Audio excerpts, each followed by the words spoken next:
Welcome to Echoes of History. In this series, we explore the armed movements that shaped Latin American history in the 20th century. Today, we delve into the origins of the Revolutionary Armed Forces of Colombia, better known as the FARC. How did this group emerge? What were its ideological foundations? And how did it become the most powerful insurgency in Colombia? To answer these questions, we must go back to a time of deep political unrest in the country, the 1950s. Imagine a Colombia where entire towns were ravaged by political violence. Between 1948 and 1958, the country endured one of its bloodiest periods, la violencia. Liberals and conservatives fought a ruthless battle for power. More than 200,000 people died in massacres, ambushes, and indiscriminate attacks. But the most affected were the peasants, who, caught in the middle of the war, began forming self-defense groups. At first, these groups were not guerrillas, nor did they seek to overthrow the government.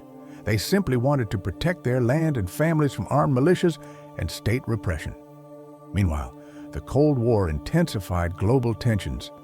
The United States, fearing the spread of communism in Latin America, funded governments to suppress any leftist movements. In Colombia, this led to increased militarization of the countryside and the persecution of communist and peasant leaders. The birth of the FARC. One of these resistance groups was led by Pedro Antonio Marin, better known as Manuel Marulanda Vélez, or simply Tiro Fijo. Born into a peasant family, Marulanda had been a liberal guerrilla during La Violencia, but over time, he leaned towards communism. He joined the Colombian Communist Party and led rural communities seeking to defend themselves from the army and landowners. In 1964, the Colombian government, with U.S. support, launched Operation Marquetalia. Its goal was to eradicate communist enclaves in the countryside, but the operation had the opposite effect. Instead of eliminating the rebels, it forced them to unite. Thus, with just 48 fighters, Marulanda and other leaders proclaimed the creation of the Revolutionary Armed Forces of Colombia. Camarada Alfonso Cano, Jefe Nacional del Movimiento Bolivariano por la Nueva Colombia, Estado Mayor Central, mandos y combatientes en general. Reciban un cordial y revolucionario saludo en unión de quienes hoy asisten al lanzamiento del movimiento bolivariano como única alternativa de poder distinto al de los partidos tradicionales por los cambios estructurales en contra de quienes han gobernado por muchos años, sin que hasta ahora hayan logrado solucionar los gravísimos problemas políticos, económicos, sociales, culturales y ambientales, manteniendo sumido al pueblo en una confrontación armada en beneficio de sus privilegios y en defensa del gran capital nacional y extranjero, apoyados en los instrumentos del Estado para reprimir y someter a los trabajadores de la ciudad y del campo y al mismo tiempo perseguir la verdadera oposición revolucionaria como las FARC en lucha por los cambios.